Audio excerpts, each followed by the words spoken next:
Alright guys, what's up? Sean Ames here from Heart of America FPV. We are continuing down the road of excitement with this DJI digital gear. Today we're going to look at what it takes to convert an existing quad to a digital quad. First off, this is one of our team builds. This was actually Mari, one of his quads from IO. I've already done one of the team quads. I wanted to do another one just like it. This weekend we're having a race at my house, and I'm gonna let guys fly the DJI quad for the first time to see what it, all the hype's all about. Because it's hard to really know what you think of it until you finally fly it. This is a standard Flight Club Proton frame. I'm sure you guys have all seen this frame. We're currently on the R, the Proton R version of this. Even the original frame is an incredible quad. I really do love it. It's easy to build. It holds up really well. Still one of my favorite frames of all time. So our entire team fleet is on the Flight Club Proton. One thing about this frame though, if you look at this quad, there's not a lot of room in there. This is the VTX up here on the top plate, and even once I take it off, there's not enough room. So the first recommendation I can make, getting some different standoffs. Now, these I got from Twisted Quads. They have been working on shutting down their store, and they've been blowing out a lot of things. So I bought a bunch of these. I bought a bunch that fit my regular quads too, because they were just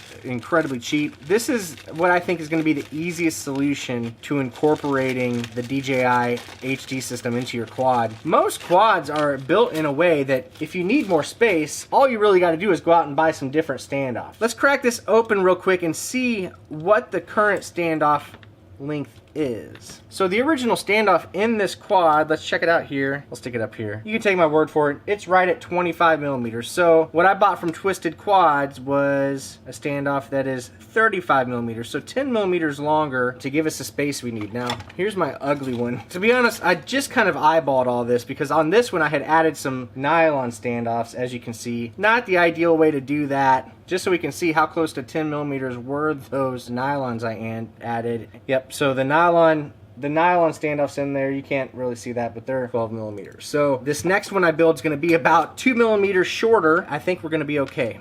First things first, I got to get this analog gear out of here. Now our team fleet has the Hobbywing G2 stack, which is their technically older FC. They've got a new one coming out that pairs with the 60 amp ESC. This gear has the 45 amp ESC in their older FC. What I had done to get that to work, it had this white plug on the side of it where you get your camera connections and 10 volts, that's important, that goes to your VTX, camera control if you want that, smart audio if you want that. So that's all in this connector here. What I had done in our team builds, I was actually pretty proud of this. I used a piece of our custom Heart of America race wire and one of our Heart of America pit switches, paired those together, and I had a nice little board here I could attach everything to. Camera attached on this end, my VTX, this one apparently caught on fire at some point, probably when I was testing some of that other firmware. But anyway, it's one way to kind of do it and keep it, plug and play. So then I could literally take the entire video system off and just unplug it like that. So we're gonna do something similar to this in the DJI quad. Let's keep working on getting the quad ready by taking off the old standoffs. So as you can see, this isn't the tightest stack you've ever seen. I like to keep things a little spaced out, give them a little bit more room to breathe and that kind of thing. I think there's going to be plenty of room, so let's see what this looks like with the new standoffs on it. Warning, it's going to look funny. All right. So there's our standoffs. Obviously, they are way taller than what we're used to, but I think it's going to work out pretty well. It's definitely better than having nylon mixed with the taller standoffs, but that is what's up there. Now for this build, I'm going to do something a little different with the antenna situation. I'm just going to use 2 of these 3D printed mounts, one kind of facing down and out, and one facing up and out for the DJI antennas to see how that works. Now this is going to be a little silly, but I think this is what I'm going to go with for the antenna situation. So I printed these off. The front standoffs on this quad are the same as like the floss. I printed off this antenna holder that I'm going to use on the front. So I'm going to have one antenna going kind of down like that and the other antenna on the back. This isn't the stock antenna holder for this frame, but it's one I found on Thingiverse that definitely works, and it will go on that side. We'll see how it shakes out. I don't have it yet. They're not coming till tomorrow, but for the other one I'm going to build up, if you watched my original review, you know that, let's see if I can get this to focus, the MMCX connectors broke. For the other quad I'm going to rebuild, I ordered some MMCX to SMA adapters, and I'm going to experiment with using actual FPV antennas so you can polarize and that kind of thing, because these are black, leading me to believe that maybe they are right-hand polarized, but really we have no idea. what the polarization is. So it'd be neat to be able to switch polarization and that kind of thing. And I mean, maybe the reception will improve, maybe it will get worse. Here is the air unit and camera. Already has screws in the camera, that's kind of cool. Here's the wiring harness. I'm gonna start by getting the camera situated. I printed these little universal camera mounts for a micro cam. That's what I'm gonna try using here. And we'll get the camera put into those. The nice thing is, since I'm adding these standoffs to make room for the air unit itself, there's plenty of room for the camera and antennas and everything. So yeah, the screws for the camera actually come with the air unit kit. Before I put the camera on, let's go ahead and get the antennas situated. This is made for an SMA antenna, like an axis. You can see that's not the best thing you've ever seen, but hopefully it's not the worst either. We'll leave that sucker kind of situated in there. LOLs. Alright, just kind of dry fitting this stuff in place. So I'm just trying to kind of move things around and see if there's any other options that might in fact work out better. So that's what I'm up to at the moment.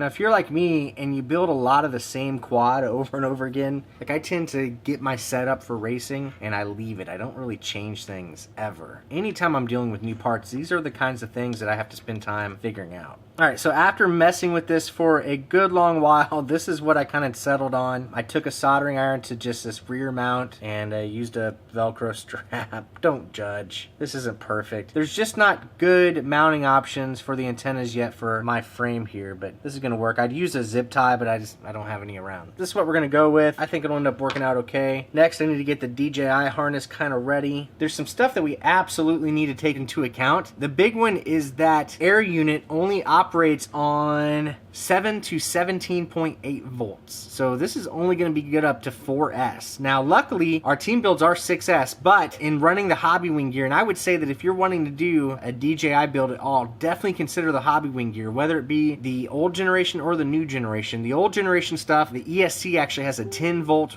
voltage regulator on it, which is going to be perfect for running this off of. The new generation stuff, the FC actually has a 12 volt regulator built in that will likewise be perfect for running this stuff. So one thing I've been doing here lately is, thanks to Kevin Lee and the white noise race wire here, anytime I have a situation where I need to splice wires, I'm not going to do that. Who on earth has time to splice wires together? I actually end up using a piece of race wire. I did this for putting a lighting harness in the back of my wife's car even. I just use a piece of race wire as a bit of a mounting board, or, you know, like a solder block, do these connections on. So what this does is this gives us 3 connections right here on the race wire, and then we can use the wire harness from Hobbywing. It's going to plug into the side of the FC back here, plug in. On this wire harness, it's got a video in and a video out. We're not going to need either of those because the air unit, obviously the camera's connected straight to it. So I'm just going to lift these pins, or the little clips, I guess, and pull that out. So we don't need video in, we don't need video out. What we're left with here is voltage, ground, RX, and TX. That's going to correspond with the same on here. Voltage, ground, RX, and TX are OSD. So we need RX and TX, hopefully for OSD functionality. I haven't actually got that working yet. I'm hoping I can get it working here. And then we also have, but since I've got 4 connections I need to make here, only 3 pads on this, what I'm going to do is do voltage, RX, and TX on this, and then ground I'm just going to solder to the board.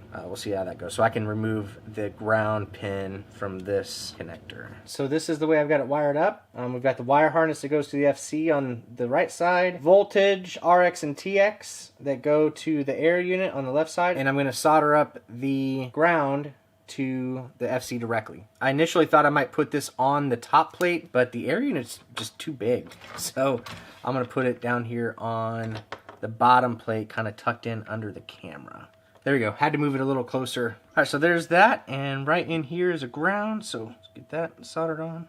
All right, and there is the ground. That looks pretty good. I can plug in the DJI wire harness here like so.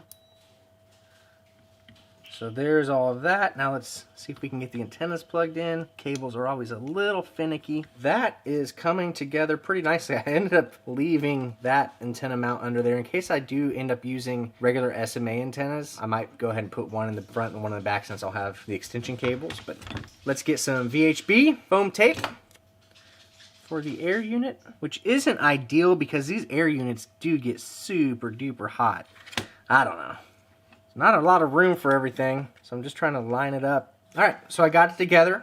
This is definitely way better than the last version I did. Ideally, I think I'm going to need to take this antenna mount out so I can shift the camera down further. That $60 camera is not going to survive well. I feel good about the antennas. They're definitely mounted way better than they were before. I wouldn't be afraid to try to turtle mode with this situation, so that's kind of cool. I can access USB, which you need to do to get it, hooked up to the goggles. I can access the SD card reader super easy. So overall, I feel good about this. We'll kind of sum this up pretty quick. Essentially, if you need more stack space, don't be afraid to go find some longer standoffs. I'll put a link in the description. The second thing is look up the SMA to MMCX connectors and maybe try doing regular FPV antennas. I would highly recommend that. And then finally, look to Hobbywing. Hobbywing's got some great options in their old stack with the 10-volt regulator on the ESC. Their new stuff coming out that supposedly has a 12-volt voltage regulator on the FC. Those are going to be ideal setups for getting the DJI system rocking and rolling in your build. So I hope that was helpful to you. If you've got some build tips for the DJI gear, let us all know in the comments. We'll be checking there. Be sure and use those links in the description. They definitely help me out. And we're going to catch you next time on Heart of America